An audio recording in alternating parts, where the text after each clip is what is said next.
Сайн байцгаана уу эрхэм мөндөд үзэгчдээ. Монголын үндэсний олон нийтийн телевиз, Монгол Улсын шинжилгээ ухааны академийн түүх археологийн хүрээлэнгээс эрхлэн явуулж буй Монголын түүх цоврал нэвтрүүлэг маань эхэлж байна. Манай өнөөдрийн нэвтрүүлэгт Монгол Улсын их сургуулийн түүхийн тэнхимийн багш, профессор, түүхийн шинжилгээ ухааны доктор, Монгол Улсын шинжилгээ ухааны гавьяа зүтгэлтэн Урангой багш оролцож ирсэн байна. За түүхийн шинжилгээ ухааны доктор Батбаяр оролцож ирсэн байна. Монгол Улсын шинжилгээ ухааны академийн түүх археологийн хүрээлэнгийн орчин үеийн бүс нутгийн салбарын эрхлэгч доктор профессор Ягмар Самбуу оролцож ирсэн байна. Тэгэхээр өнөөдөр манай нэвтрүүлгийн хамгийн нэг чухал бас сонирхолтой олон үзэгчд маань сонирхож байгаа нэг асуудал бол 1911 оны Монголын үндэсний эрх чөлөөний хувьсгалын тухай асуудлыг ярилцсанаа. Монгол хүн та бүхэн даяар олноо хамгаалан манд дуудаж дайснаа дарж чадхаа мэдтүгэ.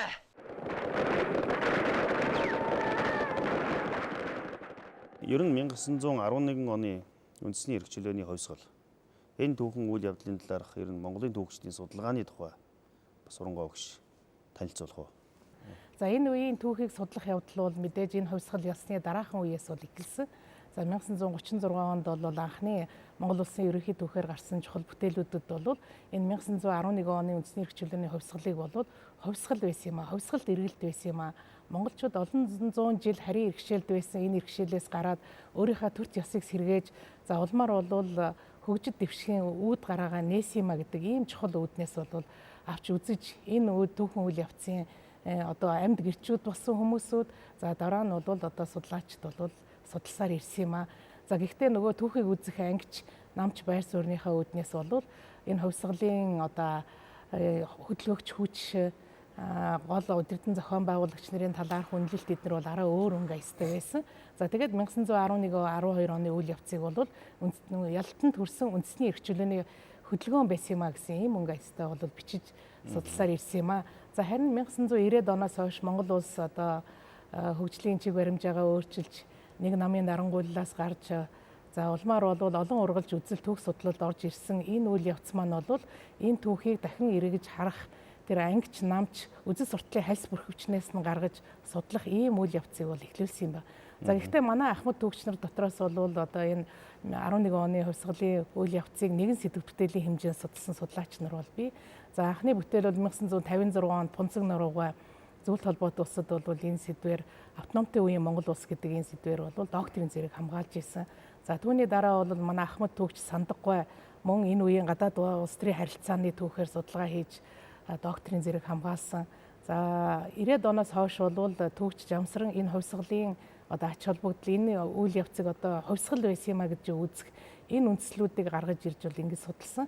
За хэлийн чандад бол мэдээж энэ үеийн түүхийг бол үеийн үед маш их сонирхсоор ирсэн. Яагаад гэвэл хоёр хөршийн дундх энэ Монгол баг буураа орон яаж тусгаар тогтнолоо хамгаалж гарч ирж энэ дэлхийн бөмбөрцөг дээр туурга тусгаар улсын хэмжээнд хүрсэн бэ гэдэг энэ түүхийг бол маш сайн судалж ирсэн юм. Тухайлбал энд бол онон өргөнгөө Причет хоёрын бичсэн Азийн анхны хувьсгал гэсэн энэ бүтээл бол өрнөдөд энэ Монголын 1911 оны хувьсгалт үйл явцын жинхэнэ түүхийг таниулахад хасар ач холбогдолтой ийм бүтээл байсан. За түүнээс гадна гадаад бол миний олж үзснээр бол Японы гадаад харилцааны архив Гайко Широкан гэдэг байдаг. Тэнд энэ Монголын 1911 оны үйл явдлын тухай олон мянган их сурвалжууд байна. За түүнээс гадна мэдээж Хятадын тухайн үед Гоминдааны засгийн газар байсан. Тийм учраас Хятадын архивыг бол Тайвань руу нүүлгдсэн байдаг. Тайванд байгаа Тайваны үндэсний архивт бол энэ Монголын 11 оны хувьсгал 11 оны үйл явдал түүнд оролцож байсан. Бас Оросд олон сурвалжууд байгаа тийм ээ. Мэдээж 1861 онд Оросын консулын газар хүрээнд байгуулагдсанаас хойш ер нь Монголд болж байгаа бүх үйл явцын тухай мэдээлэл бол консулын албанаас Орос руу явдаг байсан. Өнөөдөр Москвад байгаа Оросын эзэнт гүрний үеийн архив гэсэн нэртэй энэ архивд бол байдаг. За тэгэхээр энэ бол маш их материал байдаг. Гэхдээ мэдээж бид гадаадын хүмүүсүүдийн бичсэн мэдээлэл за тэд нар юу гэж ойлгосон тухай энэ мэдээлэлд бас бүрэн итгэл өгөх бас болцоог байдаг. Яагаад гэвэл тэрийг одоо бас буруу ойлгосон, буруу ташаа мэдээлэл авсан. За гэхдээ мэдээж энэ бол асар их судлагдхууны хэрэглэгдэхүүн болж өгдөг юм аа. Тэг сонин ер нь 1911 оны энэ үйл явцын тухай дэлхийн 10-аад улсын архив бол гол материал байх шиг байгаа. Шинээр ч олдож байна. Сая одоо өнгөрсөн 11 сард энэ Английн архиваас намнан сүрэнгийн нэг айлчлалын үед Англид өгсөн бичиг бас гарч ирж байна. Сая Бээжингийн ардын их сургуулийн профессор Оян Бэлэггүй энэ төвдийн архивд 1800 оны сүүл 20 дугаар зууны ихэнх үеийн одоо холбоотой монгол хэлний дээр бичигдсэн материалууд 10 батар хэвлэлээ. Энэ олон материалууд бол Монголын түүхийн энэ үеийг судлах их сурвалжийг улам илүү өргөжүүлж байна.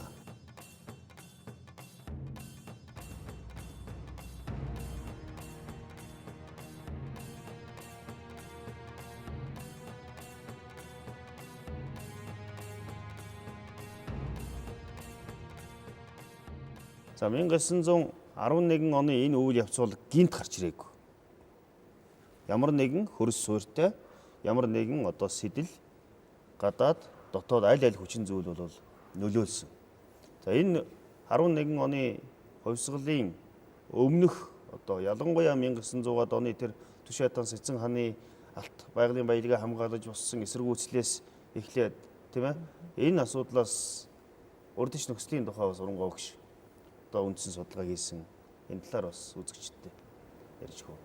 За ер нь бол манай Монголыг одоо захирах улс төрийн төв Бээжин төвлөөд Чингийн төрөөс монголчуудын талаар явуулж исэн бодлогот бол манай Монголын ноёдууд бол маш их шүүмжлэлтэй ханддаг байсан. За ялангуяа одоо байгалийн баялагийг ашиглах гэсэн, цөлмөх гэсэн, за гадныхны энэ дур зургаараа авирлж байгаа энэ зүйлийн эсрэг бол бас тэмцдэг байсан. За тэгээд дараа нь бол одоо 1901 оноос одоо Чингийн төрөөс Чингийн төр бол ер нь сулранд оройтож энэ их том эзэнт гүрнийг цааш захирах чадваргүй болсон нь бол олон түүхэн үйл явцаар бол харагдж байдаг. За тэгээд энэ одоо эзэгтэй үеийг л одоо манай Монголын одоо их хэрэгч нар тухайн үеийн их стэйц нар бол маш соргоогоор олж харсан баг.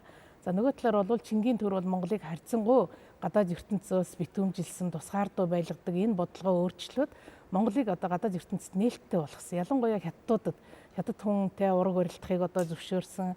За хятад хөдөлтаачид Монголд орж ирэх одоо монгол хүн хятад хүнтэй бичиг үсэг сурах гэх мэтийн урдын тэр хориг цаазуудаа бүгдийг хүчингүй болгосон. За дээрэс нь бол чин гөрөн одоо харийн иргэшэл орсон. Тэгээ хагас колон орон болсон. За тэгээд энэ улс төр эдийн засгийн хүнд байдлаасаа гарахын тулд хятад биш үндэстнүүдийг колончлох ийм бодлогыг явуулсан юм байна. За түүнийг нь бол шинэ бодлого гэж нэрлэдэг. За тэгээ манай монголчууд бол түүнийг шинэ засгийн бодлого гэдэг. Энэ нь бол монголчуудын одоо хүүрүү давталсан. Олон хятад иргэдэг Монгол руу оруулж суурьшуулах гэсэн. За бэлчээрийг хагалбарлах гэсэн. За дээрэс нь хятад засаг захиргаа байгуулах гэсэн. Ер нь бол одоо хятад даяар хийж байгаа шинжил нэрийн доор бол Монголын тэр тусгаардуу байдлыг эвдэх гэсэн ийм аюултай бодлого байсан байна. Тийм ч учраас монголчууд бол үүний эсрэг язгуурын ёсоо журмлий, за шашин төрөө ариунаар мандуулъя гэсэн ийм уриал лооцсон бол төвшүүлж энэ тэмцэлд бол боссон юм байна. За тэгэхээр энэ тухайн үеийн их баригч нар бол тухайн үеийн улс төрийн нөхцөл байдлыг маш соргоор мэдрээд одоо л тэр үе чи одоо хятад цагаачин хахаа жилийн хувьсгал гараад хятадын өмнөд хэсэг төрөнгөтийн бүгд найрамд тулс тогтцсон байсан. Манжийн төр бол Бээжинд одоо сүүлчийнхээ хоногийг хүлээж ирсэн ийм эзэгтэй үед за тэгээд хөхөө өвлийн хүүтэнд одоо тэр тэсгэм хүүтэнд одоо хамгийн одоо цаг агаар байгаль нөхцөлийг энэ бүхний хүртэл тооцоолсон байгаа. Ягаад бол зэрэг орж ирэх ямар ч боломжгүй өвөл дүүн өвлийн хүүтээ эхэлж байгаа. Энэ үеийг одоо сонгож за улмаар болвол тэгээ өдөгшөг тулгуураа хайж хаант орсоос удаа дараа тусламж гоож ингээд улс төрийн нөхцөл байдлыг маш сургоор дүр шинжилгээ хийж яг зохистой үед нь болсон учраас энэ тэмцэл маань бол хожим амжилтанд хүрсэн юм байнамаа. Үндсэндээ 200 жилийн турш Өвөр Монголыг оруулах 250 жилийн турш бусдын иргэшээлд өөрийн төр гэдэг зүйлээ бараг мартцсан хэдэн үе явцсан. Тийм ээ. Гэтэл 1911 онд энэ хувьсгалын үйл хэрэг эхлэх үндэс бол магадгүй Чингийн төрөөс явуулсан тэр бодлого нь Монгол хүний язгуур эрх ашигт нөлөөсөн үн цэнд нөлөөсөн гэдэг тийм ээ байгалийн баялагын бэлчээрийг нь оролдоод эхэлсэн учраас ингээд хувьсгал эхэлжээ гэж ялангуяа алтан ургийнх томоохон лам нар гол үүрэг үүсгэсэн.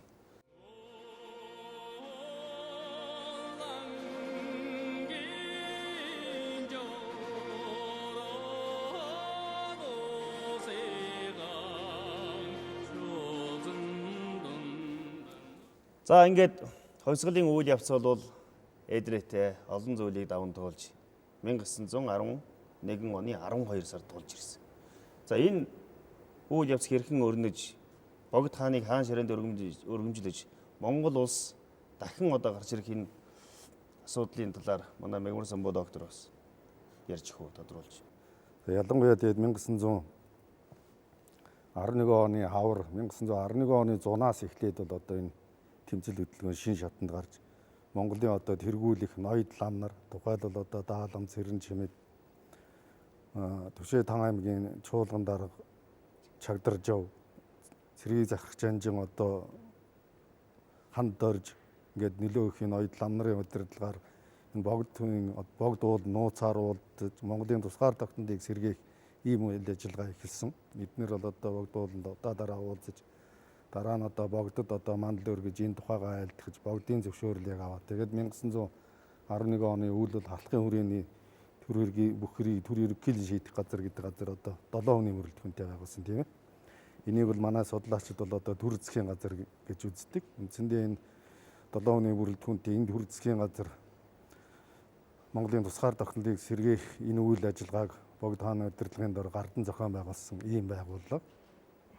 Тэгээд одоо Манжуур нийслэл хүрээндээсэн Манжаа амбан ингээ Монголоос гарах тулгын шаардах бичиг өгж Монголоос гаргаж тэгээд Монголынхаа тусгаар тогтнолыг тунхаглан зарлах энэ үйл явцыг бол эхлүүлсэн байгаа. Зоржвоос цэрэг хөдлөгөн уул нутагт нь буцаах учрыг ухуулан тушааж зарлиг хөргүүлвэ.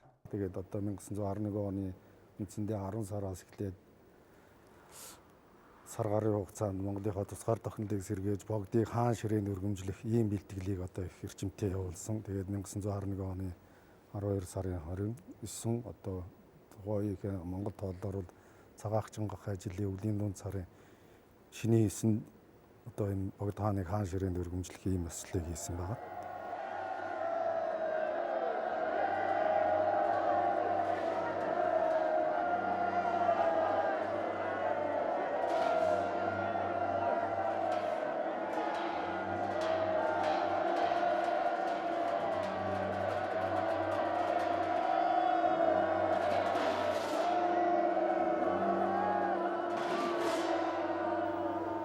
Хувьсгалын энэ ёслолыг хийхээ өмнө бол бэлтгэл ажил бас нэлээд явагдсан. Бэлтгэл ажил бол их өрнөсөн. Олон талын бэлтгэл ер нь яхан дээр халахын хүрээний бүхрийг төр ерөнхийлөн шийдэх газар бол одоо хүрээнд байгаа манд сайд цэргүүдийг хөөж гаргах бол нэг том зорилт. Тэрний дараа одоо Богд хааныг хаан ширээнд өргөмжлөх тусгаар тогтнолоо тунхаглах энэ бэлтгэлийг олон талын бэлтгэлийг хийсэн. Наазах нь одоо ингээд энэ төрийн ёслолыг зохион байгуулах, дэг журам, ёс журмыг боловсруулах. За тэгэл Богд хааны тамга таван яамны тамга тэмдгийг үйлдүүлэх. За Богд эзэн хаан их дагны одоо төрийн ёслолын говц сунрыг хийх. За тэгээд төрийн орд өргөөг шинээр байгуулах. За тэгээд хөдөө орон нутгатайгаа ноёд түшимдийг нийслэл хүрээнд цуглуулах, хуралдуулах энэ төргээл энэ их олон талын бэлтгэлийг хийсэн. Ганц жишээ дурдтал одоо төрийн орд өргөөг шинээр байгуулахад баг одоо тэр өвлийн дүн хүйтнээр 10 гарын хантай том гэрийг шинээр хийхэд бол маш хамгийн хүнд ажил нээсэн. Баг сар гарын хугацааг зарцуулсан. 100 гарын ойдлчид одоо энэ гандан хүрээн дээр цуглаж одоо гэрийн бүрээс туурга дээвэр бүх юмыг ойд шидчихсэн энэ төргээл одоо баримтууд маш их байна. Цэцэн хаан аймгийн одоо засаг бараа ширийн удирдсан хэсэг урчууд одоо төрийн тамга Богд хаан болоод сайдуудын намгыг сийлсэн. За тэгээд одоо өвлийн дунд сарын эхлээд одоо яг энэ бэлтгэл ажил шин шатанд гарч жишээлбэл одоо өвлийн дунд сарын шинийн 5-нд төрийн ордоо бариад шинийн ёсонд 8-нд төрийн одоо ордоо мялах юм ёслолыг хийсэн байх жишээ. Сонирхолтой л доо. Богд хааны тамга хаш тамга төрийн тамга. Хаш тамгыг жишээлбэл ийм тамга хийнэ гэдэг асуудлыг аль сандог хөөж гаргахаас ч өмнө тэр асуудлыг хөөцөлдөж хийж яасан. Монголчууд өөрөөр хэлбэл төрөө байгуулна. Хаандаа тамгаа батгуулна. Одоо энэ бол монголчуудын бүр төлөвлөж гисэн. Тийм. Фитнес стилус.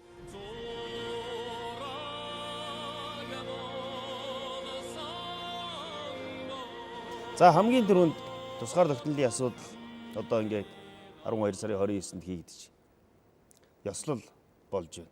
За энэ яг ёслолын үйл явцыг бол дэлхий дахин харж ирсэн. Ялангуяа баг миний ойлгож байгаагаар бол нилээд хүмүүс тэр ёслол дотор байсан. Анхаарч ирсэн одоо тэр Бээжин сууж байгаа гадаадынхан анхаарч байна, Европынхан анхаарч байна, Орос анхаарч байна. Ялангуяа Орос энийг яах нь вэ гэдгийг өрөндийнхэн их харж ирсэн баг. Тэгээ энэ ёслолын үйл явцын тухай бас их сонин ёслол болсон. Үзэгчд маань бол яг юу болсон тухай 12 сарын 29-нд бас нэг мэдэж авах хэрэгтэй байхаа гэж бодож Чи яг 12 сарын 29 бол одоо Баасан гараг. Тэгээ тэр Баасан гарагийн морин цагаас төрийн ёслол эхэлсэн байгаа. Тэгээ төрийн ёслол бол хэд хэдэн үе шаттай явагдсан. Нэгдүгээрт бол богдыг өвлийн ордноос нь төрийн ордонд залах ёслол болсон. За хоёрдугаарт бол богд төрийн ордонд заларсны дараа одоо ноёд түшмдүүд төрийн ордонд цугларж богдод идээ цай бариад тэгээд богдод бол эхлээд бол одоо ерөөл өргөсөн байгаа. Даал ам цэрэн жимд шар цагаан хадаг нижгээдийг барьж богдын өмнө сөхрөн сууж ягаад ерөөл өргөсөн гэж түүхэнд тэмдэглэсэн байгаа. Энэ ерөөл нь бол одоо шинээр байгуулж байгаа төр маань хаш хаднаас одоо Батбэх болор чулуунаас илүү тунгалаг тэгээ нэр алдран дэлхийд даяар одоо дурсаж байх ийм ерөөлийг эхлээд богд хаанд бол өргөн дэвшүүлсэн байгаа. За энэний дараа бол богд хаанд бол төрийн тамга өргөмжлөл за төрийн 7 эрдэнэ за тэгэл одоо ном судар бурхан тахилуудыг ийм өргөн барих ёслолуудыг хийсэн байгаа. Энийг хүн болгон нэг юм барьсан. Жишээлбэл хамгийн дөрөв гүн чагдарж бол одоо төрийн тамгыг богдын моторт өргөн барьсан байгаа. За энэ ёслолуудыг хийсний дараа бол богдын зарилгыг бол уншсан анхны зарилгыг. За энийг бол одоо манай түүх хүчлэгд бол яг богдын хишиг тархаах зарилга гэдэг. Гэхдээ бол одоо энэ бол зөвхөн хишиг тархаах зарилга биш. Тусгаарлагдсан Монгол улсын эзэн хааны анхны одоо хууль ёсны баримт хичиг зарлиг гарч байгаа. Энэ зарлагт бол Монгол улс тусгаар тогтнолыг тунгалж байгааг мэдэгдээд төрийнхөө бодлого зорилтыг тодорхойлоод за монголчууд бүгдээрээ одоо энэ төрөөр яг тойрон нэгтрахыг уриалаад тэгээд дараа нь одоо төрийн 5 яамаа байгуулснаа мэдгээд 5 яамны сайд төшмөлийг томилоод тэгээ хамгийн сүүлд нь бол одоо хишиг тархаа тусгаар тогтнолыг байгуулахад үнэтэйгээ байгуулсан хүмүүст одоо хишиг тархаах олгох ийм зарлиг. За энэ зарилгыг уншсны дараа Монгол улсын засгийн газрын 5 яамны сайдуудад богд хаан одоо төрийн тамгыг гардуулах ёслол болсон. Тэгээд сайд болгон нэг нэгээрээ богд хааны өмнө очиж 3 удаа сүгдэж 9 удаа мөргөж тэгээд одоо богдын тамгыг 2 гардаж аваад тэгээд зүүн гар дээр бариад баруун гараараа газар тулж байгаа дахин мөргөж ингэж босч ирсэн гэсэн ийм нарийн ёслолуудыг хийж ирсэн. Энэ бол яг нүдээр үдсэн хүний тэмдэглэл тийм ээ. Наваа намжилгаа. Тэмдэглэл тийм. Одоо манай энэ төрийнхэн бол анхаарах хэрэгтэй. Өөрөөр хэлбэл тэр тасарсан төрийг залгахдаа ямар нарийн төр ёсыг баримтэлж жудаг баримтэлж тийм ээ. Тэгээд одоо хаш мэт хатуу болор мэт тунгалаг төрийг байгуулж нүдний цэцгийн зүрхний толт мэт төрийг хайрлаж явхаа бол тангараг өргөж. Одоо бол энийг бас үеийн үед Монгол төрийг удирдах байгаа Монгол төрөд ажиллаж байгаа хүмүүс бол ёстой нөгөө зүрхний толт мэт хадгалж явах ёстой гэж бодож байгаа. Энийг бол тэр үед тэр тонгарыг бол 1912 оноос эхэлж өргөдөг болсон богд хааны зарилгаар улаан сахиусны өмнө ноёд түшмэд бүгд өргөн засаг ноёдоос их дээш бүх одоо ноёд түшмэд өргөн тэнд оролцоогүй хүнийг хүртэл одоо нөхөж заавал энэ тангарыг өргүүлдэг ийм одоо хууль дүрмт хийсэн. Тэгээд монголчууд одоо бүгдээрээ сүүний дээжэн тэр өдөр өргөж тийм ээ. Тэр өдөр бүр яг 29-нд ёслол болсон 30-нд бүрдөкөө хойш нь мэдээ өгсөн байгаа шүү дээ. Одоо ийм болж байна гэж. Төмөн наст наран гэрэлт богд хааны шашин төрийн тул олноор санаа сэтгэлийг нэгтгэж улсын сурыг бадруулан шашны ариусан танаа даатхан айлтгаж тангараг сахилга тогтоохын учир бидний олон монголчууд урд чин улсын үед залхаа төшмөдийн хүнд дарамт дор зовлон зүдгүүрийг олсон ануу туйл дор хурч бүх үед хятад улс урд хязгаарыг нэзэлж олныг зовоон дарлахад хүрсний тул бид бүгдээр чин үнэнхүү сэтгэлээр богд гэгэнэ Монгол улсын хаан дор өргөмжлөн сүм машид амгалан жаргалангийн туйл дор хурч буй. Ийхүү гурван зүйлийн тангараг сахилга тогтоож төмөн үе хүртлэн хаан эзэн дор үнэн хүчнийг өргөж шашин төрийг үрд баттахваас зохимой. Үүний тул байгуулан тогтоох бат тангараг сахилгын зүйл ануу Нэгдүгээр зүйл. Хаан эзний өмнөөс шашин төрийн тул зүтгэх үед ор хялбарыг эрэх үгүй. Бэрхээс зайлах үгүй. Амьны завшлыг гээж албаны хэрэгд ор цөм нэгэн эвт сэтгэлээр амин биеийг хайрлалгүй батж урмыг барьж улсын эзний хишиг дор хариулсгай. Хоёрдугаар зүйл. Эдүгэгийн байгуулсан төрийн тул энэхүү батлан тогтоосон тангараг сахилгыг нүдний цөцгий зүрхний толт мэт хичээнгүйлэн хайрлаж хадгалсгай. Энэ байгуулсан ануу эдүгэ бидний төдий үгүй үрд олноор цөм дагваас зохимой. Гурвдугаар зүйл.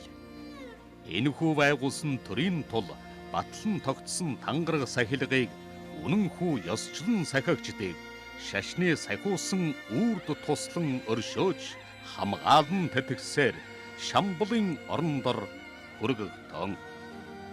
Эс дагаж үл сахин шашин төрд хорлол хөнөөгчд ба ам биеийг хайрлан шударгаар богд эзний өмнөөс үл зүтгэгчдийг шашны сахиусан гэгэнээр толдож тухайвар элтэд үзүүлэн сойрох. За хамгийн түрүүнд Монгол улс тусгаар тогтнолоо өөртөө зарлалаа. Язгуур үндэс хоёрын төлөө.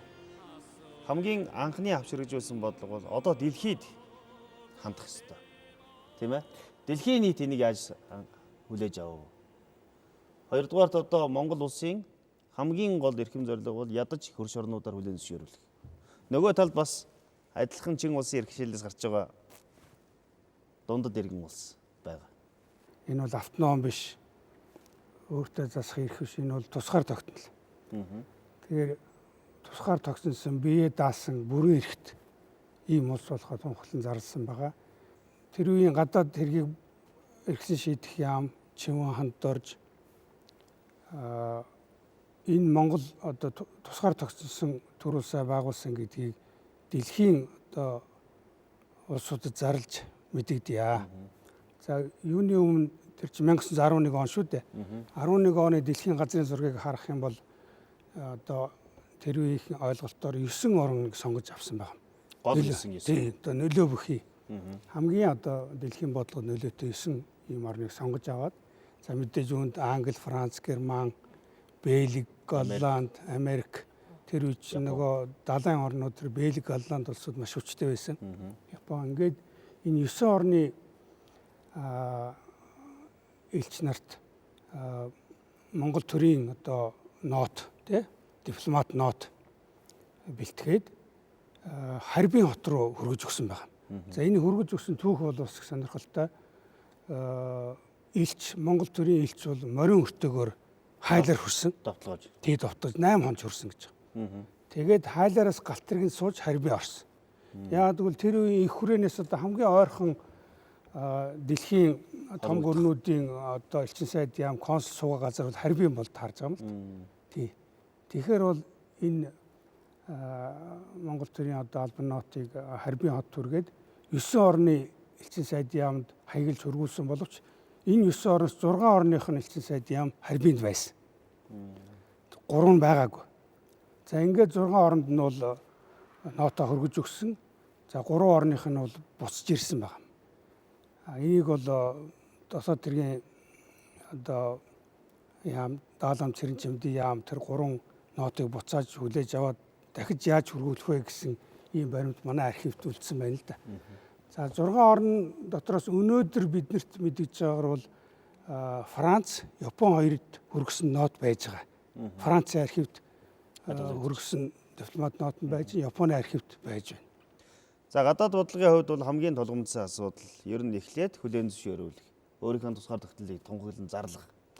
За дотоод бол гол бодлого бас явж эхэлсэн. Яагаад гэвэл эн чинь улс орноо эмхэлж байгаа эдийн засгийн хувьд, нийгмийн хувьд одоо энэ улсыг яах юм бэ гэдэг асуудал тулгарсан байна.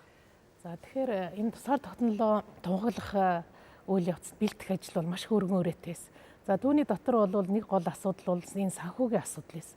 За манжийн үед бол Монгол бол төрийн одоо өөрийн эзэн хаангүй, өөрийн нийслэлгүй, төвлөрсөн төр засаггүй. Тийм учраас улсын төсөв санхүү мөнгө гэж ерөөсөө байгаагүй. Тийм учраас халахын хөргийг төр ерөнхийдөө шийдэх газар бол халах 4 аймагт бол бичиг давталгаан явуулсан байдаг. За түүндээ бол аймаг болгон 2 төм цаас одоо нийлүүлээ. Улсын санхүүг бүрдүүлнэ гэсэн. Улсын сангаа хандвар бүрдүүлж байгаа тийм хандвар бүрдүүлж байгаа. Тэгээд одоо нутаг орон нутгаас ноёдууд за хувь хүмүүсүүд маш их хандив өргөсөн байдаг. За гэхдээ 8 одоо төмдөө бол хүрээгүй. За гэхдээ тодорхой хэмжээний мөнгийг бол энд хуримтлуулж чадсан байна. Дээрээс нь бол богд хаанд одоо тэр хаан ширээн залрахт нь өргөн барьсан 9 цагааны бэлэг эднэр бол бүгд улсын санд бол орсон. За тэгээд сангийн яам бол одоо тусгаар тогтнолоо тогтолсны маргааш өдрөөс эхлээд энэ улс орныхаа санхүү төсөв мөнгийг цэгцлэх энэ ажил руу бол орсон байна. За мэдээж тухайн үед бол маш ядмаг байсан. Орлогын их сурвалж одоо тодорхой бус албан дотор одоо чинээлэг аж ахуйнууд одоо төлдгөө ядуу хэсэг нь төлдөг орлого маш бага байсан. За тийм учраас хамгийн нэгдүгээр улс орныхаа санхүүг төлөвлөх орлогын их сурвалжтай болох. За энэ үүднээсээ одоо гадныхны ашиглаж байгаа нь уул уурхай лицензийг өөртөө авах, өндөр татвар оноох, одоо хуучин манжийн төрөлтэй одоо Монголоор гээд одоо өрнөдийнхний байгуулсан Сэцэн хаан төвшөө таанаас олзурлж ирсэн энэ алтны орд газруудыг өөрийнхөө мэдлэлд авч алуу татврыг өөрсдөө авах. За орлогын их сурвалжуудыг бий болгох ийм ажлуудыг бол хийж эхэлсэн ба. За тэгээд энэ ажил дээрээ мэдээж мөнгө санхүүгийн гачигдaltaй байсан учраас хаант Оросоос удаа дараа тусламж зээл хүсэж ирсэн. За тэгээд түүнийх нь хариуд бол мэдээж хаант Орос ч гэсэн өөрийнхөө болцлыг бол тулхан хүлээлгэж ирсэн. За хэдий тийм боловч Монгол улс бол энэ үед бол маш их эрчимтэй үнэхээр одоо Монгол улс бол сэргсэн байна. Эдийн засгийн хувьд нь маш их нээлттэй бодлого явуулж ирсэн. Худалдаа арилжаа, 8 бизнес маш их цэцгэлэн хөгжиж ирсэн. За энэ үйл явц маань бол Монголын нийгмийг бас их хөдөлгөөнд оруулсан. Ашиг орлого олох, дэлхийн зах зээлтэй холбогдсон. Дэлхийн 1-р дайн эхэлсэнтэй холбоотойгоор Оросууд манайхаас маш их хэмжээний мал одоо махан бүтээгдэхүүн авсан. Энд одоо монголчууд маш их гол нийлүүлэгч болсон байгаа. Оросоос одоо бүтээгдэхүүнүүд юу вэ? За тэгэхээр одоо хамгийн нэгдүгürt бол малыг хөлөөр нь гаргаж ирсэн. За түүний дараа бол мах, арьс шир, за тэгээд өлөн гиз дотор өөх тос гээд одоо маш их олон зүйлийг гаргаж ирсэн. Тэгээ Оросоос нийтдээ одоо 3 удаагийн зээлээр 6 сая гаруй рубль зээлсэн байхад зөвхөн малынхаа худалдаагаар Монгол бол энэ дэлхийн 1-р дайны үед бол 6 сая гаруй төгрөгийн ашиг олсон байгаа байхгүй. За манайх тэгээд тэр үед бол газрыг түрээслүүлэх болсон, газраа одоо үнэлсэн, А зэрэглэлийн газар, Б зэрэглэлийн газар гээд ингээ 3 зэрэгтэй тэгээд бэлчээрийг одоо түрээслэх, ой модноос одоо алуу татвар хураах, цэвэр ус ашигласны одоо татвар авах, загас олзуурласны татвар авах гэх мэтлэн одоо энэ түрээсийн хэлбэрүүд маш их хөгжсөн. За энэ бүхний үндсэн дээр бол тодорхой хэмжээний хоримтлалтай болж чадсан. Тэгээд улмаар бол хоримтлалын санд энэ мөнгөө зарцуулах болсон. За тэгээд тэр хоримтлалын санд зарцуулагдж ирсэн мөнгнөөс хамгийн их одоо үр дүнтэй хэрэгжүүлсэн нь бол соёл боловсролын салбарт байсан. Сургууль байгуулах явдлыг одоо төрөөс маш их дэмжиж ирсэн. Хувь хүмүүсөө сургууль байгуулахад бас дэмжлэг үзүүлж ирсэн. Энэ бүхэн маань бол Монголд одоо гэгээр соёлыг авчрах маш их зүйл болсон. Тэр гэгэрлийн сангаас бол бас энэ сони хэвлэлийг хэвлүүлж ирсэн. За сони хэвлэлийг хэвлүүлнэ гэдэг бол ард түмнийг гэгэрүүлэх маш их чухал үйл явц байсан. За энэ мэтлэн одоо эдийн засгийн хувьд хөл дээрээ босох, орлогын их сурвалжуудаа нэмэх, бусдын гараас одоо хараат байдлаас гарах гэсэн энэ оролдлогоодыг бол их хэмжээгээр хийж ирсэн юм аа. Энэ нь бол Монголын нийгэмд маш их түлхэж өгсөн ба. Монголын нийгэм давхрааж эхэлсэн. Монголын одоо аж ахуй бол зах зээл зориулагдсан. Тэгээ амиа аргацаас аж ахуй, зах зээлийн аж ахуй олж ирсэн. Тэгээд энэ үед бол одоо аянчид, жинчид эднэргээд Монголын нийгэмд одоо маш их олон төрлийн ажил хөдөлмөр эрхлэгч хүмүүсүүд бий болсон. Тэгээд энэ хүмүүсүүдийн дундаас Монголын нийгмийн дундаж давхраг бий болсон байгаа. Хөрөнгө чинээтэй болсон. Төрийн түшээдүүд байна. За тэгээд тэр хүмүүсүүд маань 21 оны хувьсгалыг жинхэнэ гардаж хийсэн. Тэгэхээр 11 оны хувьсгал маань бол Монголын нийгэмд маш том түлхэж өгсөн. Энэ хөгжлийн одоо гараа байсан юм аа гэж мэдээж маш их бэрхшээл байсан. Сонирхолтой тэр үед бол үнэхээр бүх юм нойлос эхэлсэн. Монголчуудын хувьд, тусгаар тогтнолын хувьд ч, улсын эмхлэхийн хувьд ч, ард түмний сэтгэл зүйн хувьд ч гэсэн тэр. Гэхдээ л толгойтой болгон одоо улс орондоо болвол сэтгэл зүрхээрээ зүтгэж хандээ өөргөж одоо шиг хомсолдог биш хандвалдаг л байсан ийм л нийгэм байж таа. Тэгэхээр бас бид түүхээс суралцах юм байна. Өргөн илгээх бичиг. Дотоод хэргийг бүгд захиран шийтгэх яамны бичиг.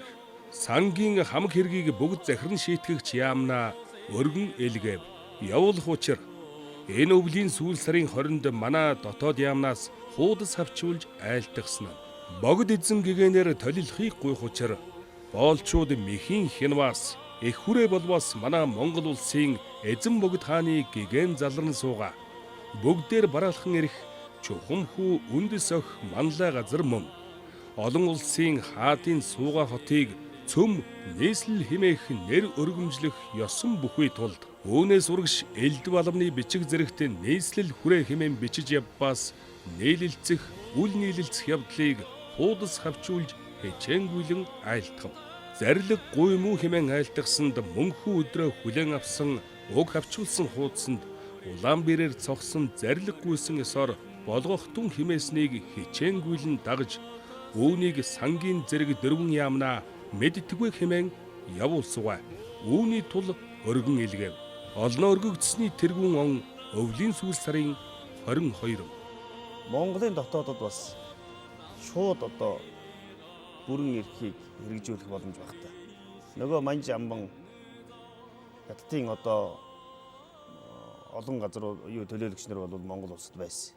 Тийм ээ? Яг Монгол улсын засгийн газар эхний ээлжинд бол одоо нийслэл үрийг тусгаар тогтнолоо зарлаад дараагийн хоёр дахь алах юм бол одоо Монголын Халах дөрвөн аймаг, Баруун хоёр аймгийн газар нутгийг чөлөөлөх, дараа нь одоо нийт монголчуудыг нэгдэх ийм үе шаттай улс төрийн бодлогоодыг хуучин монголчууд хэлжсэн. Юуны дөрөнд бол Улаастайг бол чөлөөсөн. Улаастайг бол яг одоо Улаастайд байсан манжаа амд тулгын шаардах хүчиг өгж 50 замаар чөлөөсөн. Хамгийн хүнд асуудал одоо ховд баруун хязгаарын асуудал байсан. За тэнд байсан манж амбан бол бууж өгөхөөс бол татгалзсан. Тийм учраас бол Монгол улсын засгийн газар бол Улаастайг цэргийн хүчээр чөлөөлөхөөс өөр аргагүй байдалд орж одоо гадаад яамны дид сайд баргын дамдинсран дотоод яамны дис түвшмэл алахын одоо магсаржуу нарыг баруун хязгаарыг төвшөлтгөн тогтоох ховдыг чөлөөлөх сайдаар томилсон. За түүний зэрэгцээгээр одоо Жалхан зутагт Дамдин базар гээд бас олон хүнийг баруун хязгаар томилж ажилласан л да. Харьяат ховд хот баруун хязгаартайгаа өөрийн эзэдээ захирагдах болсныг та нарт мэдэгдэе. Тэгээд Дамдинсран магсаржуу нарын удирдсан зэрэг бол баруун хязгаард очиод нийтдээ одоо 3000 зэрэг даачилсан гэж ийм баримтайгаа 2 сарын гаруй хугацаанд. За тэгээд сар гарын хугацаанд одоо ховд хотыг бүрэн бүслэн хааж байгаад тэгээд 1912 оны 8 сарын 20-нд эцсийн шийдвэрлэх давшилтанд орж ховд баруун хязгаарыг бол манж хаттаас бол чөлөөсөн ийм төвхтэй. 1912 оны ховдыг чөлөөсөн явдлыг бол би хоёр янзаар ойлгодгийг. Нэг нь бол энэ хувьсгалын үйл хэргийн хамгийн том сорилттой энэ зүйл дээр Монгол туурхтны төлөөллүүдийг оруулсан гэж. Тий. Нэгдүгээрт бол Хатанбаатар энэ халахын гол төлөөлөл болж.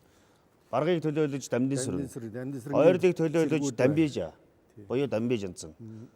Тувааг төлөөлөж Жалхан цутагт. Жалханц чинь Туваагийн талыг хариуцж исэн хүн шүү дээ. Хоёр хушуу гол хушуу. Тэгээд өвөр Монголын тогтогтой хажийн зэргүүд бас зөөний зэргүүд. Тэгэхээр энэ бол санамсаргүй оруулж исэн юм биш үү? За та нар өөрсдийнхөө нэгдэн нийлж чадах, улс орноо босгож чадах, хамгаалж чадах юмыг харуул гэдэг ийм. Дээрээс нь тэр хүмүүсийг бас татах хүч байсан баг. Жишээлбэл Туваагийн зэргийг татах гэдэг чинь Жалхан зарлал дамжуулна шүү дээ. Ойрдыг татах гэдэг чинь болов хийнээр. За яг энийг залгаад өвөр Монголд энэ гадааддах монголчууд Монгол төрөд дагаар орох. Нийт одоо дараагийн шатны асуудал бол Монгол туурхтны нэгдсэн улсыг одоо байгуулах ийм асуудал байсан. Энэ тухай бас урангуй өгш. Манай 1911 оны үндэсний эрх чөлөөний хувьсгал бол өмнө 2 зорилт тавьсан ийм хувьсгал байсан. За тэрийг бол одоо тэр ховын бүх бичиг баримтууд бол тодорхой байгаа. За нэгдүгээрт нь бол төрийнхаа тусгаар тогтнолыг тунхаглаж тусгаар тогтнолоо одоо бусад орнуудаар хүлээн зөвшөөрөж тусгаар улс болох тийм. Хоёрт нь бол нийт Монгол овогтноо нэгтгэсэн их Монгол улсыг байгуулах гэсэн ийм зорилготой байсан. За тийм ч учраас халахын хүрээний хэргийг төрийн ерөнхийлөн шийдэх газар буюу өөрөөр хэлбэл тэр хувьсгалын бэлтгэл хүчийг хангасан тэр байгууллагаас нийт Монгол овогтнуудтай хандсан бичгүүдийг удаа явуулсан. За дараа нь бүгдийг хаан ширээн суусны дараа бол мөн л одоо бид тусгаар тогтнолоо тунхаглалаа. Одоо та бүхэн өөрийнхөө нутаг оронд энэ хятад гамин хар цэргүүдийг зайлуулах. За улмаар бол энэ хүрээтэй нэгдэх энэ үйл явцыг одоо уриалсан ийм бичгнүүдийг бол явуулж ирсэн. За тэгээ Монгол туурхтнууд бол үүнд бол маш их одоо нааштай хандсан Монгол ар Монголын тусгаар тогтносонд одоо үнэн голоосоо баярлж ирсэн. За тийм ч учраас бол одоо өөр Монголын 49 хушууны 36 нь бол Монголд дагаар орохоо илэрхийлсэн бичиг. зарим нь одоо элч төлөөлөгчөө явуулсан, зарим засаг ноёдууд өөрсдийн харьяат албатуудаа дагуулад ирсэн. За зарим хошууд нь бол одоо алслагдмал учраас зэр зэвсэг явуулна уу, цэрэг илгээнэ үү гэж ингэж хүсэжсэн. За хөлөн буур бараг бол хамгийн түрүүнд Монгол улс дагаар ороод өөрийнхөө гайл татвараас орж исэн ашиг орлогоо Монголын засгийн газарт бол өгөх болсон. За мөн одоо Шинжаан тий одоо баруун Монголд байгаа баруун өмнөд хэсэгт байгаа ойрдуудын тэр хэсэг ч гэсэн одоо Монгол дагаар орохоо бол илэрхийлсэн ба. За ингээд бол нийтдээ хүрээнд албат ардаа дагуулж ирсэн нийт хүмүүсүүдийн тоо өөр Монголын хошуудаас бол 75 мянга байна гэсэн ийм тоо гарч байгаа. Ягаад гэвэл засаг ноёдууд дагуулж ирсэн иргэдийнхаа тоог бичдэг. За тэгээ Монгол улсын засгийн газар бол бас хандивтай ирнэ. Тэгээ бас хандивтай ирнэ. Одоо яаж хүчин зүтгэхээ илэрхийлнэ. За тэгээд тэр ноёдуудаас одоо бичиг үсгийн чадвартай төрийн алба хаших ийм хүмүүсүүдийн бол төрийн албанд ажиллуулсан. За нийтдээ бол өөр Монголоос дагаар ирсэн 5 хүнд бол газар олгож хошуу байгуулах хошууны газар бол өгсөн. Мэдээж Монголын төрд энэ хоёр Монгол улсаа нэгтгэхийн төлөө гавьяа байгуулсан ийм хүмүүсүүд байсан. За тэгээд мэдээж энэ хоёр нэгдсэн Монгол улсаа байгуулах гэсэн бодлого маань хоёр хөршид бол ерөөсөө таалагдаагүй тий. За яагаад гэвэл хаант Орос бол Монголыг аль хэдийн Японтой удаа дараагийн нууц гэрээ хилцээрээ нөлөөнийхөө хүрээнд хуваацсан байсан. Тийм учраас бол энэ өөр Монголыг нэгтгэх гэсэн энэ бодлогыг бол дэмжих болцоогүй байсан.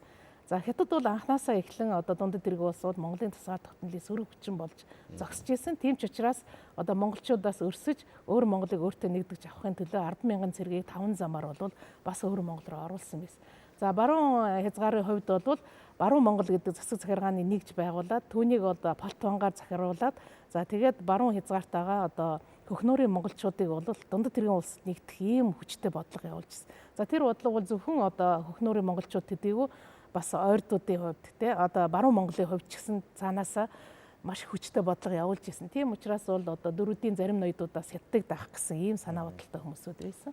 За тэгээд энэ үйл явц маань бол хоёр их гүрний хавсааталтын доор бол бүтлгүүцсэн. Тэр ч одоо аргагүй баг. Хүрээний төдий засгийн газар байгуулна гэж бодож ирсэн хүмүүс маань ховд улаастайг аваад тэгээд бүр залгаад нийт Монгол хотыг нэгтгээд ингээд одоо нөгөө хоёр хөршүүдийн эрх ашигт шууд нөлөөлөд эхэлсэн тийм ээ монголчууд. Энэ бол монголчуудын зүгээс харах юм бол гарцаа байхгүй тэдний хийх ёстой асуудал байсан. Ягаад гэвэл Монгол туурхтан тэр битгээл урайхайчууд хүртэл одоо туваанаар хүртэл дагаар орохоо илэрхийлж байсан юм. За эргээд нөгөө хамгийн гол асуудалтай орно. Одоо Монгол улс хамгийн түрүүнд өөрт нь нэмэр тусламж олж байсан Орос улстай уулзраа болох хэрэгтэй. Орос улсыг нэлээд сайн татах хэрэгтэй. Ингээ 1912 оны гэрээ. Орос Монголын гэрээ. За залгаад Чингү Хандуржийн айлчил, Намнасөрөнгийн айлчил. За энэ асуудлаас гадна 3 дахь хөршийн асуудал. Тэгээ энэ тухай явуулсан бодлогын талаар хоёр доктор. Тэгэхээр дөнгөж тусгаар тогтнолоо их хүрээнд зарлцсан байгаа жижигхэн одоо тусгаар тогтсон улс шүү дээ. Тэгэхэд өөртөө зарлцсан байсан тийм ээ. Өөртөө зарлцсан. Тэгэхэд нийт монголчууд нэгтгэхийг гэсэн ийм том одоо зоримог алхмыг харж байсан нүдний тусгал бол баг эзэн төрний хэмжээнд тусч исэн байгаа шүү дээ тийм ээ монголч. Хаант Орос бол өөрийн тусгай элч Коростовицыг Бээжингээс их хүрээнд ирүүлсэн. Даалам Сэрэн чимэд маш хатуу байр суурьтай байсан. Монголын тусгаар тогтнол гэдэгт ганцхан одоо халах Монгол биш ээ. Халах Монгол ховд улаастай биш. Энд өвөр Монгол бараг орох ёстой гэсэн ийм маш хатуу байр суурьтай байсан. Гэвч одоо үнэхээр хүчин мөхсдөж Орос Монголын 12 оны хилцээрт бол манай сайд нар гарын үсэг зурсан байгаа. Гэхдээ хэдийгээр гарын үсэг зурсан ч гэсэн энэ бол нэгдүгээр алхмаа. Бид одоо хүчин мөхсдөж ийм одоо буулт хийлээ. Гэхдээ одоо нэгдсэн Монгол улс байгуулах зорилгоос хизээч ухраагүй. За ингээд Чингү Хандурж гадаад хэргийн тэргүүн сайд Петербург хотод богд хааны зарилгаар томилтоор явсан. За Чингү Хандурж бол мэдээж хаант Оростой зээл авах, зэр зэвсэг авах тийм одоо гол зорилгууд байснаас гадна за Петербургт байгаа одоо дэлхийн нөлөө бүхий гүрнүүдийн элчин сайдтай уулзах ийм бас давхар зорилготой очсон байгаа. За энэ тухайгаа ч одоо хаант Оросын гадаад хэргийн сайд Сазоновт бол хэлж ярьж би одоо Петербургт байгаа Англи, Франц, Герман бусад одоо орны элчин сайд нартай уулзмаар байна гэдгээ хэлж өөрийн одоо дагуулж явсан төшмзүүдийг зарж элчин сайдын яам болгонд төлөөлөгчдийн тэргүүн, дэд тэргүүний нэр ус албан тушаалыг айлтгаж уулзах цаг одоо өдөр хоногийг тоолж өгөхийг хүсэж байсан. За харамсалтай нь одоо Германы элчин сайдаас бусд нь бол татгалзсан хариу өгсөн. Дэлхийн нөлөө бүхийг өрнүүдээр хөлөөн зөвшөөрүүлэх энэ одоо үйл явдал амаргүй үйл явдал юм байна. Дээр нь Оросын асуудлаас тэдгээр улсууд бас болгоомжлсон баг тийм Тий. ээ. Оростой зөрчилдөх юм уу? Инээдэмтэй шалтгаан байсан шүү дээ. Одоо бие өвчтэй байна, ханиадтай байна. Уул нь ханд дарж бол 2 сар гарсан болсон бас ханиад идэгч хугацаа бол байсан тийм ээ. Тэгэхээр бол асар их адраматай юмтай тулгарчихсан л да. Энэ үед. Тэгэхээр ер нь 1915 оны Хягтын гэрээ хүртэл бол Богдхаанд Монгол улсын төрийн түвшээд бол гар хөнхөж суугаагүй. Байнга л одоо энэ боломжийг хайж ажиллаж байсан байгаа. Манай их эцэснэр одоо өөрөөр хэлбэл энэ төрийн одоо түвшээд бол тусгаар тогтнолоо хүлээн зөвшөөрөх асуудал дээр бол маш их хүчин чармаал тавьж ирсэн байна л да.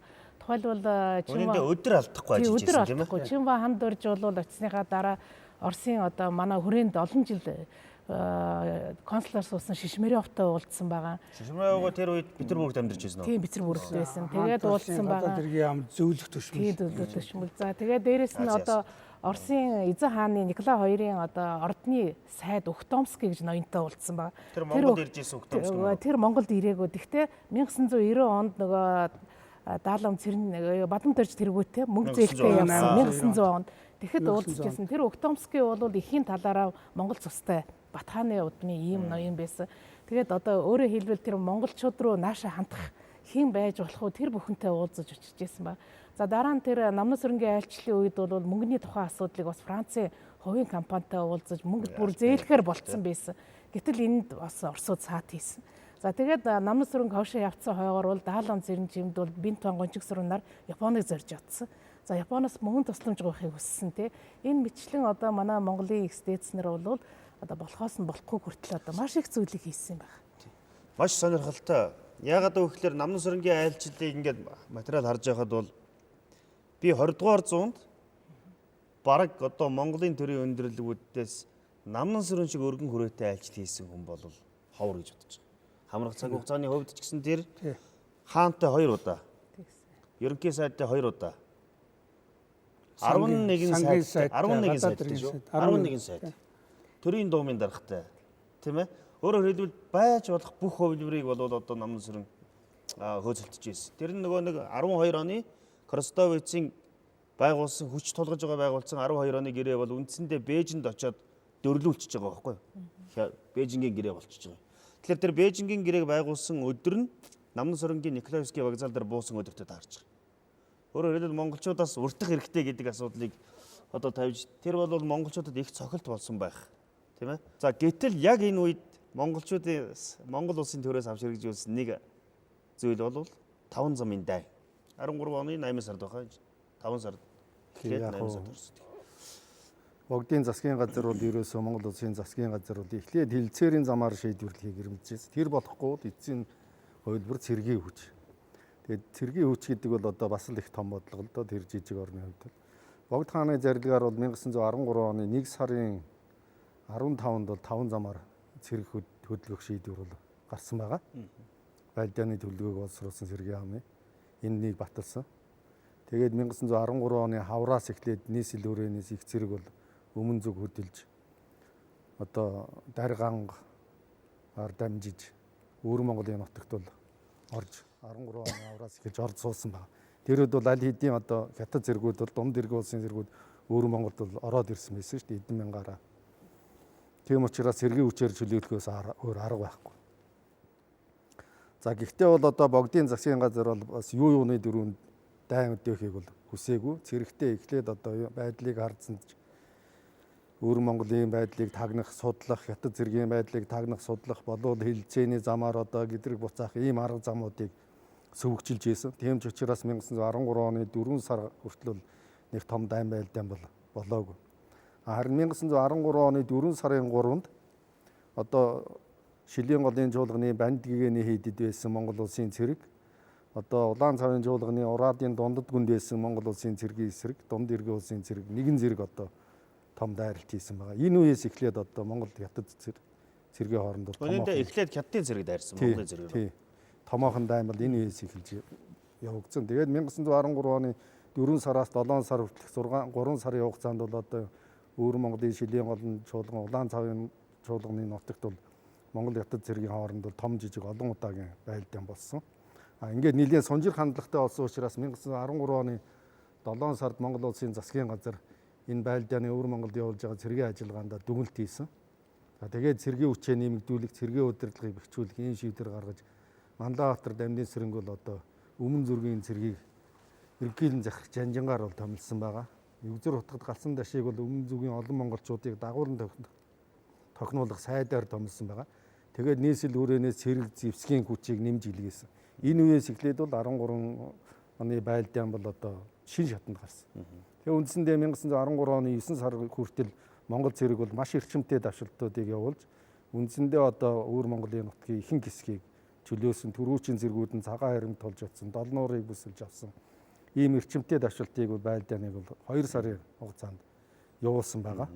Энэ бол үхэр жилийн үмэн биш. Энэ бол үхэр жилийн байлдаан. Энэ байлдаан ч одоо ер нь бол дайн байсан байгаа. Өөрөөр хэлбэл тусгаар тогтнолынхаа төлөө явуулсан одоо бараг бүтэн жил үргэлжилсэн. Монголын талаас 10,000 гаруй цэрэг оролцсон. За дундад иргэн улсын талаас түүнээс 3-4 дахин илүү хүч оролцсон. Тэгээд өвөр Монголын асар өргөн уудам нутаг дэвсгэрийг хамарсан ийм том дайн байсан байна. Үмэнч биш, байлдаанч биш, том дайн байсан гэж одоо судлаа. За энэ үед нэг том асуудал үүсчихсэн. Нөгөө 11 оныг эхлүүлсэн хүмүүс маань учир битгүүлгээр үхээд эхэлчихсэн. 1911 оны тусгаар тогтнолын тунхагласны дараа 2 сард нь Дашнам Түшээт нас орчихсан. 8 сард нь Содон Маравд нас орчихсан. За тэгэл ингээд Даалам Цэрэн Чимэд Бинтван Гончгсөрөн нөлөө бүхий гол Монголын тусгаар тогтнолын хандчин ван гол хүмүүс маань бол нэг 27-оос 42 наснда нас орчихсан. За энэ бол с ิจ гтэй биз? За ер нь бол с ิจ гтэй. Энэ бол үнэхээр с ิจ гтэй. Яагаад гэвэл монголчуудын тэр хүсэл эрмэлзэл бол хэн нэгний санаанд нийцэхгүй байсан. Аль нэг гүрний. Тийм учраас би өөрсдийнх нь хэрэгжүүлэх гэж байгаа бодлогот саад болж байгаа хүмүүсүүдийг ер нь зайлуулад исэн юм уу гэсэн ийм дүр зураг бол харагддаг.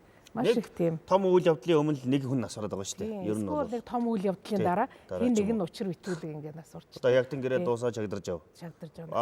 Гэрээ эхлэхийн өмнө хандван гэдэг ч юм уу тий. Ингээд тэр эдэр залуу насандаа явж байгаа эд ирч хүчтэй байгаа ийм хүмүүсүүд ингээд гів гинт торвоогоос ингээд хэлж байгаа учраас бид нар одоо хартахаас өөр аргагүй л байгаа юм л та.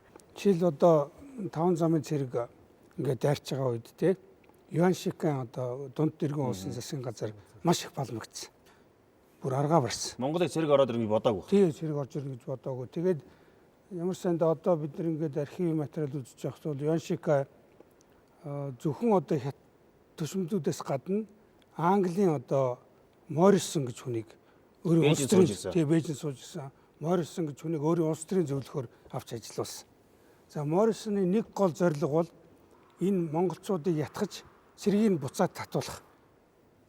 Тэгээд ямар арга чи бүх л аргыг хэрэглэ гэж Юаншик Моррисонд одоо ингэж бүрийн эрх өгсөн юм шуугам. Тэгэхээр бид нар бол одоо энийг яагаад мэдэж байна гэхээр Моррисоноос маш олон хүнтэй харилцаж исэн.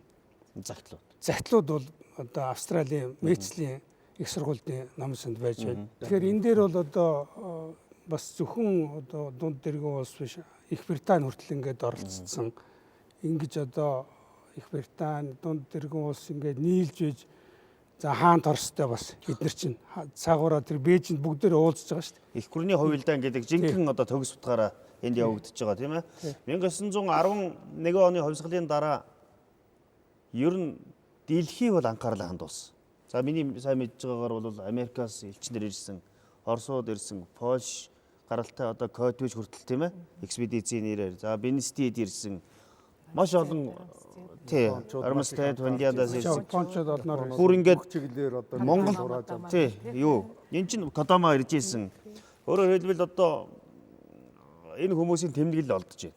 Энэ хүмүүсийн мэдээлсэн мэдээллүүд олдож байна. Тэр дотор яг сая Отоёргон хэлдэг шиг Бинстед 13 онд жирийн аялагчаар ирсэн боловч Морисанд бол Монголын цэргийн байдлын тухай маш том одоо досье өгсөн. Одоо тэгэхээр энэ бүгд бол их гүрнүүд Монголыг одоо яах вэ гэдэг хувилдаа бол одоо эд өрнжөөснийг харуулж байгаа. За одоо дараагийн нэг зүйл бол ингээд гарцаа байхгүй Бээжингийн хилцээр болоод Монголын тусгай тогтнолыг үндсэндээ хятад өгчихсөн. Тэгэхээр монголчууд эсэргүүцээд одоо энэ асуудал болсон учраас Хятадын гэрээ буюу 3 улсын гэрээ хийх зайлшгүй шаардлага үүссэн. Саяын бидний ярьдаг Орос Хятадын одоо 1913 оны хилцээгээр үндсэндээ Хятадын Орос бол хаант Орос бол Монголын талаарх Хятадын эзэн эрх, сүзрийн эрх одоо латин нэр томьёороор хэлэх юм сүзрийн эрхийг хүлээн зөвшөөрч байгаа юм л да. За тэгвэл хаант Орос бол Монголд Хятадын цэрэг оруулахгүй байх, Монголыг колоничлахгүй байх тийм ээ, байгуулахгүй байх, тий, колоничлахгүй байх ийм амлалтуудыг бол Хятадаас дунд дэрэг улсаас бол авч чадсан байгаа.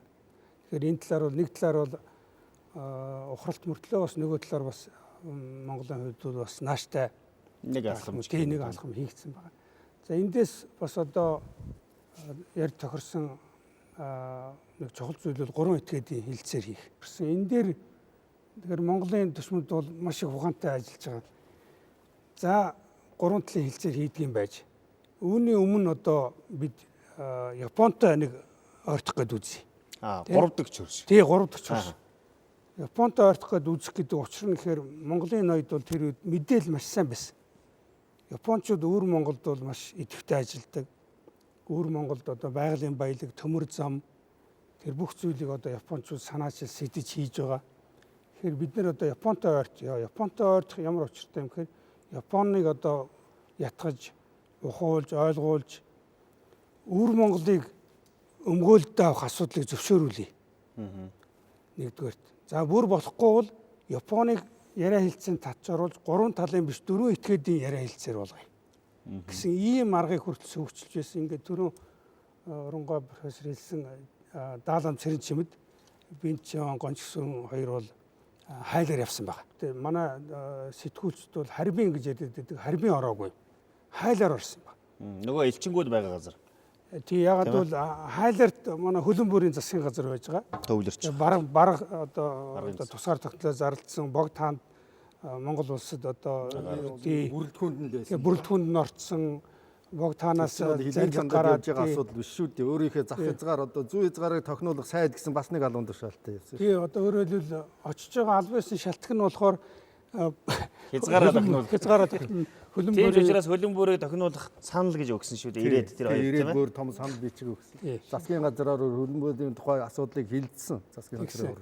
За үүний цаана гол зорилго нь бол хайларт очоод хайларын одоо амбан шимфүүгийн тусламжтайгаар тэнд амьдарч байсан Япон иргэнийг одоо харбин руу элчээр илгээсэн байна. За харбин цугаа Японы ерөнхий консул Хонда гэж хүн байсан. За тэр Хондад бол Даалам Цэрэнчимэд тэр Япон хүнээр дамжуулаад шууд л одоо өөрийн зорилгоо хэлсэн. Бид одоо Япон улстай харилцаа тогтоох, худалдаа нэвтрүүлэх, Япон улс руу одоо Жибэн улстай. Тий. Богдхаанд Монгол улсыг төлөөлж очих зорилготой ирлээ. Бидэнд 2 одоо зам байна. Нэг бол Владивостокоос усаар явна, ус онгоцоор. Эсвэл Харбинаар дамжаад Манжуурын төмөр замаар одоо Япон хүрэх зөвшөөрлийг олгож өгөөч гэсэн ийм хүсэлтийг шууд тавьсан байна. За ингээд тэр Харбинд байгаа Японы ерөнхий консул Токиод байгаа гадаад ям хоёрын хооронд бол маш олон загц солилцсон байна. Одоо Даалам Цэрэнчимдийг яах вэ? Тий. Ингээд ярьж одоо эцэст нь бол ингээд буцаая. Яагаад гэвэл Япончууд бол хаант Оросоос их имиж хийсэн. Өвөр Монголын асуудлаар ингээд одоо бас Оростой зөрчилд орохыг бол Токио хүсээгүй. Ийм учраас одоо Даалам Бинтон хоёр бол сар гаруй хайларт энэ асуудлыг ингэж ууггүй хөөцөлдөж дахин элч илгээж Япончуудтай хэрэг хэлцээ хийсний эцэст бол одоо аргагүй ихэнд бутсан байдаг. Монголын тусгаар тогтнолыг бол монгол хүмүүсээс өөр хүмүүс дэмжихгүй гэдгийг монголчууд маш сайн ойлгосон. Тийм ээ? Ясмахандаа шингэтэл. Ялангуяа одоо өмнө тал бол ойлгомжтой. Тэгээд хой талаас бол ханддарж маш гүнзгий ойлгож эхэлсэн. Намнан сүрэн бүр ухаарч тийм ээ? Бүр мэдэрсэн. За дээрээс нь даалам одоо юу руу явж бухимдаж даалам дээрээс нь одоо Бент Чинван хоёр Японы хандлагыг ойлгочихсон. Оронгоо өгшөөс бол нэг тодруулах юм байна. За нөгөө дотоодод түрүүн та зөвхөлгөд орхисон соёлын хувьд тийм ээ? Ард түмнийг эгээрүүлэхийн хувьд явуулсан энэ бодлогыг бас үзэгчд маань нэлээ сонирхож байгаа баг. Зүгээр нэг хэдэн ноёдууд одоо ингээд дэмэд инээд яваадсан юм бол бас үгүй шүү дээ тийм ээ? За тухайн үед бол одоо энэ сургууль авилах хэл хавлын эсрэг хүртэл тэмцэжсэн тийм. Одоо сургууль боловсролыг хөгжүүлэх энэ хэрэгт маш их анхаарал тавьсан. Олон зуун жилийн хоцрогдмол байдлыгаа арилгах гэсэн, гэгээх гэсэн. За тэгээс сонин хэвлэлээ гаргаж байна. Улсын дээд доод хурлыг яаж улс оронтойгоо холбоотой асуудлуудыг шийдэж байна. За тэгээд энэ үед бол одоо энэ төрийн албан тушаалтнууд одоо сахилгатай, хариуцлагатай байх. За тэд нэр хэрвээ ямар нэгэн асал эндэгдэл гарах юм бол шийтгэх ийм шийтгэлийн систем бол маш тодорхой байсан. За энэ маань бол бас нийгмийг одоо цэвэршүүлэх ийм асуудал байсан. Гэхдээ мэдээж 1915 онд Хёгтын гэр улсын гэрээ байгуулагдаж тусгай тогтоолтын маань хязгаарлагдсан асуудал маань бол бас энэ бүх үйл явцын тий сөрөг нөлөө үзүүлсэн. Нийгэмд бол маш их тийм готрон гүйцэл бол бий болсон. За тэгээд богдоос одоо төрийн эрхийн салгая гэсэн ийм санаач гарч ирсэн. Дээрээс нь одоо төрийн шин түшээдүүдийн дунд одоо энэ улс их орныхаа тусгаар тогтнолоо авч үлдэх энэ хүчзүү хүнд тэмцлийг цаашид аваад явах тийм чадваргүй хүмүүсүүд бас гарч ирсэн. Тийм ч учраас тэр хүмүүсүүд гадныхны одоо янз бүрийн явуулганд автагдах. За тэгээд энэ үеийн одоо амиа хичээх одоо өөрийн ганц биеийн жаргалыг хөөх. За тэгээд асуудлыг одооны хэлгээр бол хээл хахуул авилгал өгж шийдэх гэдэг ийм асуудлууд. Тэгээ энэний эсрэг бол тухайн үед бол маш ширүүн тэмцэж исэн ба. За тэгээд төрийн түшээд бол одоо жишээлбэл түрүүний бидний хэлээд байгаа ноёдууд маань гадаад яваад ирлээ гэхэд санхүүгийн бүх тооцоо нь байдаг. Хэдхэн цаас илүү гарсан ч тэрийг буцаага тушаадаг байсан. Ийм нарийн дэг журам эднэр бол байсан. За нөгөө талаар бол энэ Монголын нийгэм ийм зах зээл нь нээлттэй болсон явдал бол гадны хөрөнгө оруулалт орж ирэх, гадны капитал орж ирэх, бизнес худалдаа 8-ны ажил маш их эрчимтэй явагдах ийм үйл явцыг бий болсон. 20 дугаар зууны их үед монголчууд бол мөгчсөн арт түмэн юм а гэсэн ийм нэг өгшөрмөл ойлголт бол байдаг, ямар ч одоо судалгаагүй. Гэтэл бид нар бол 1915 оны Оросын одоо Козины зохион байгуулсан экспедицийн материал мөн 1918 оны хүн амын тоолгын материал дээр хүн ам зүйн судалгаа хийгээд үзэхэд бол тухайн үед бол манай Монголын хүн амын нөхөн үржихээ бол ердийн одоо хэмжээнд байсан жилээс өсөх ийм хандлагатай байсан нь бол илт байдаг. Энэ бүхэн маань бол тухайн үеийн нийгэмд одоо маш их сэргэлт гарсан, нийгэм давхраажж байсан, нийгэм давхраажхын хэрээр нийгэм хөгжиж идэг энэ бүхнийг бол харуулж байгаа. Тийм учраас бол бид нар энэ 20 дугаар зууны ихэнх үед монголчууд улс төрийн хувьч төр эдийн засаг, соёл, ахуй энэ нөхцөлийн хувьд ч гэсэн хэдийгээр феодалын хамжлагын харилцаа тий одоо хамжлагын харилцаанд ойрхон ийм нийгэм байсан ч гэсэн тодорхой сэргэлтүүд бол гарч ирсэн. Тийм ч учраас энэ бол монголчуудын сэргэн мандалтын ихэн байсан юм а гэд Монголын засгийн газар бол маш их оновчтой бодлогыг бол хэрэгжүүлж ирсэн. Мэдээж тэрэнд одоо мөнгө санхүүгийн гачигдал, их гүрнүүдийн бодлого одоо сөргөөр нөлөөлөх зүйлүүд мөн дотоодын хүчин зүйлч бас их бий болсон. Тэгээ нөлөөлж ирсэн. Тий. Өмнө нь бол баг 300 жилийг нэг цагт бид нар багтаадаг эсвэл 3 жилийн асуудлыг баг багтааж чадахгүй ийм чухал үе байгаа. 1911 оны тусгаар тогтнолоо сэргээн томооглож Монгол төрөөс явуулсан бодлого үйл ажиллагаа Монгол төрийн ноёдуудын төр улсынхаа төлөө хүчээр зүтгэсэн зүтгэл тийм ээ улс төр, эдийн засаг, нийгэм, цэрэгдайн олон үйл явдлаар одоо хэрхэн одоо монголчууд өнөөдрийн энэ Монгол улсыг бидэнд өгөхийн төлөө зүтгэсэн бэ гэдгийг яаж зүтгэсэн бэ гэдгийг үзэгч түмэн маань бол бас багч гисэн мэдээлэл авсан баг. Ингээд эрхэм мөндөд үзэгчтэй Монголын үндэсний олон нийтийн телевиз, Монгол Улсын шинжлэх ухааны академийн түүх археологийн хүрээлэнгээс эрхлэн явуулж буй Монголын түүх цовруул нэвтрүүлгийн энэ удаагийн дугаар маань өндөрлөж байна.